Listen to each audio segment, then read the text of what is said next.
Hi, I'm Michelle Burkhart with Merrick Marketing Group. We help business and professional service firms better market their intangible services by helping them gain top-of-mind awareness, building trust, gaining credibility, so that they're really able to get a better return on their marketing investment. So today what I really want to talk about is how do you leverage your marketing time and dollars, time and treasure, so to speak. And I think that a lot of times businesses really get caught up in the fact that they feel like they don't have the time or the money to do marketing, but unfortunately if they don't do the marketing, then they're going to have all the time in the world, and they don't want to have that happen either. So we just want to talk about a few things in this short 20 minutes that I think is going to make a positive impact on how you look at your marketing from here on out. So the first thing you really want to do is you want to consistently keep your clients in the marketing mix, your current clients. Now, I hear a lot of talk, because I talk to business owners a lot. I hear so often that, they had a client, well then they ended up going with their competitors, and the reason they did was they didn't realize, it was like, I didn't know you sold that, or I didn't know you did that. And it's not really the fault of the client, because they had a need. Maybe you didn't either know about it or just didn't know that they had the need. There was a break in communication. So I always tell people, don't neglect your current clients, because it's so much easier for you to gain new business from your current clients, and it's less expensive as well. But you want to gain as much business from your current clients as you can, and just kind of wrap it all into the marketing mix that you're doing with prospects. You can do the same type of marketing for current clients that you can with prospects, and it's not going to hurt anything. You're not going to oversell somebody on a service or a product that they already are in love with. So you don't have to worry about that. One example is that, and again, it kind of works in two ways, is that it allows you to leverage your marketing time and money at the same time, because you're going to do the same thing for your clients and your prospects, and you're going to do it in a way that you get to leverage the same work. So you get to use the same work over and over again. And what I mean by that is that if you're selling something that's either very technical, or if it's an intangible for sure, you really want to do, or even products. There's definitely a way of doing it with products, is that you really want to educate your client, either whoever, prospect, client, either way. But you really do want to educate them, because it gives you a reason to touch them on a consistent basis. So the nice thing about it is that you can leverage that so much. And here's an example. If you write a blog post, okay, and let's say your blog is on your website. So you post the blog to your website. Then you take that same blog post and you put it on LinkedIn. Okay? Now you have a company page for LinkedIn, not just a personal page, but you have a company page. Okay? So then you post it to both of those sites. You post the same article to all of your LinkedIn groups that you are members of. If you're not members of LinkedIn groups, you're missing a lot of opportunity. I would search for groups and tag your hometown or wherever you want to do business. For me, I use Business Owner St. Louis. That would be a search term if I'm looking for groups, because I don't want to sell outside of the St. Louis market. But if you do, then just do Business Owners Indianapolis or Business Owners Chicago or whatever. But that's how you can find the groups that you want to join, is just by you putting in search terms in LinkedIn and seeing what groups pop up and what groups you want to join. So once you do that, okay, then you've infiltrated completely LinkedIn with this one post. Well, then you do the same thing with Facebook, and you do the same thing with Twitter and all the other social media platforms that you may be on. Now you also have a company page on Facebook, and you have a company page on Twitter. It's not just personal, it's your company page. Okay, and then what you might want to do then is use that same content again and create a video. Now, if you take that video and put it on YouTube and then put it on your website, you're going to be able to leverage it again, because of the fact that YouTube is owned by Google. And then so anything that you put anytime you use a Google product, it helps so much more with your search engine optimization. So here you've taken this one piece of content that might be a 300-word blog post, which is about 1 page, maybe not even, and you've been able to use it 3, 4, 5 times. Then you can do an email blast to your entire database, which includes clients and prospects. So you're using the same content over and over and over again, but you don't have to recreate it every time. So that 1 hour that it took you to put that together, you're being able to repurpose it and repurpose it and repurpose it and repurpose it. And that's really where you get some leverage and some mileage out of your time and money. So that's really the first thing that I want you to really be aware of. The other thing too, when as we're talking about that, don't be afraid to use visuals when you're communicating. Pictures, pictures are worth 1,000 words.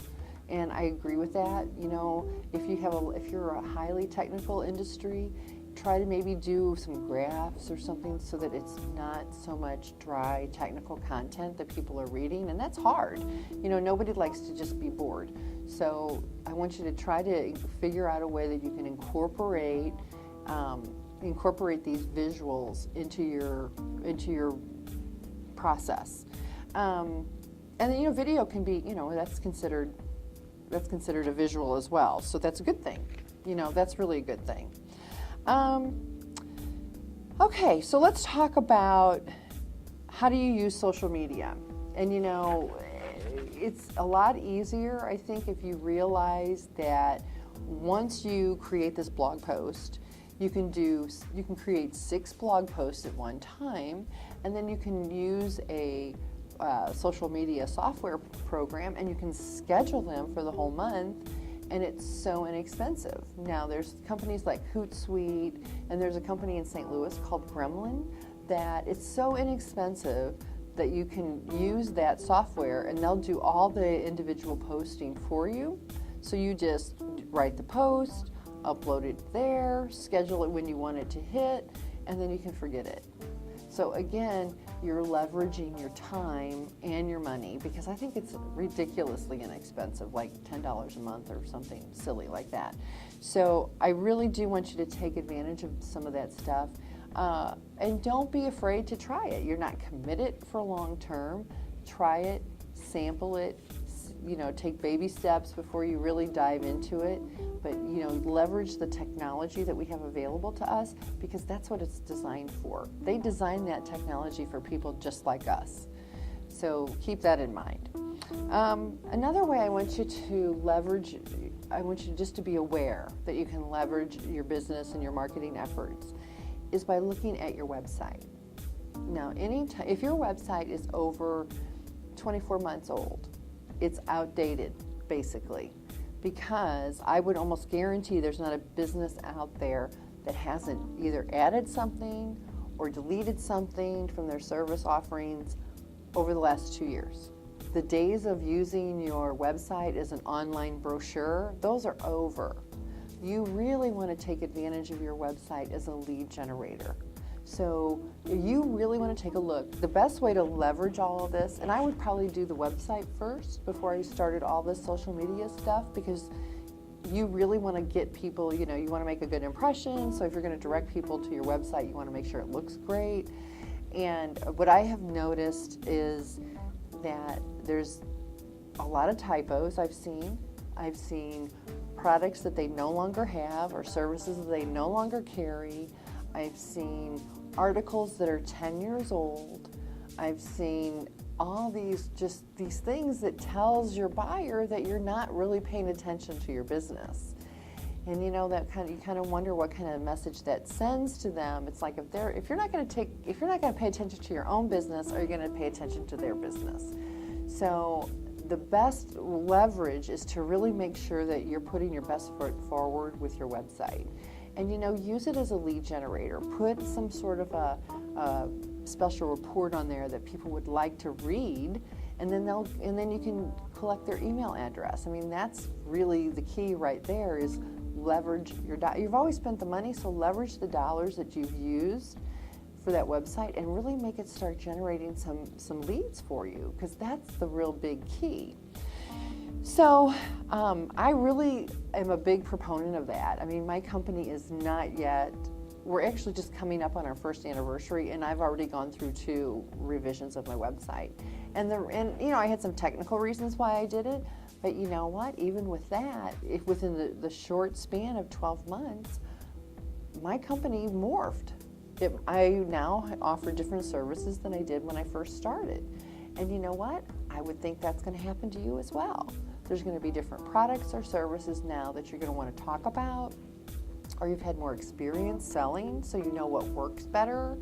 So take advantage of that and make those changes and get that website updated, and add pictures. Add the pictures that are current. You know, if you have pictures of your staff members that are no longer with the company, you want to take those off. You know, I mean, you've already spent the money, so just kind of dust it off a little bit. You know, leverage that tool. Again, your website is a tool. You want to leverage that tool. Okay, so the last thing I want to talk about is advertising. And I know a lot of people choose not to do advertising, and that's fine. But I want to talk about it just so you understand how you can leverage it and get the most out of it. My recommendation with advertising is to look at who can you partner with and who has a complimentary service and who can you co-op advertising with. Okay, so let's say the Business Journal. Everyone knows it's relatively expensive to buy an ad there. So if you can co-op those ads, you're going to get more for your money, okay, which is one benefit. But the value in that you're really bringing to your client is the fact that you are bringing not only your service, but possibly, you know, the complementary services that are going along with it. So you are really being able to present a full service solution to your client. And that's where the value is. You know, and I'll give you an example for myself. I might share an ad with like a Hootsuite company or a MarketVolt company, because they send out email blasts. Because what's nice about that is that I would be able to offer then my clients not only my planning services and my consulting services, but then again, I have all the implementation services. So it's like there's value there. It's kind of like a package deal, even though it's not really, and they can make other choices, but you are creating value, and that's what clients are purchasing now. They'll pay anything that you ask as long as they feel like they're getting value for the dollar. And so that's what you're really able, you know, sometimes it's not so much what you do for them, it's knowing where to guide them to go after you're done. You know, okay, I've performed whatever service they need, or I've sold them whatever product they needed. Well, now maybe they need something else. Maybe they need a warranty, or maybe they need this, or maybe they need that. Well, you'll be able to guide them where to go, so you're creating more value. And that's really what people value in a crazy, you know, I know it sounds crazy, but that's exactly it. They really want to see value in the money that they're spending. So by doing co-op advertising, you're really doing that. Not only are you, you know, you're cutting your media costs in half or a third or whatever, but you're actually creating a full service solution for your clients and creating value. So between the fact that you can use one piece of content in 4 or 5 or 6 or 7 different ways, you can use it to create an extra marketing stream by converting it to a video and helping your SEO, by marketing to your current clients, and then to consider co-op advertising. I think those are some really easy ways that you can leverage your time and money in marketing, so that if you're able to incorporate just one of those ideas, I think you're going to be better off. I really do think you're going to be better off. So I think that's probably as much time as we have today. I hope you all found this information useful and informative. If you have any other questions, or if you would like to schedule a marketing review, please feel free to contact us at info@merrickmarketing.com, and our phone number is 314-669-2512. Thanks so much, and we'll see you next time. Thanks. Bye-bye.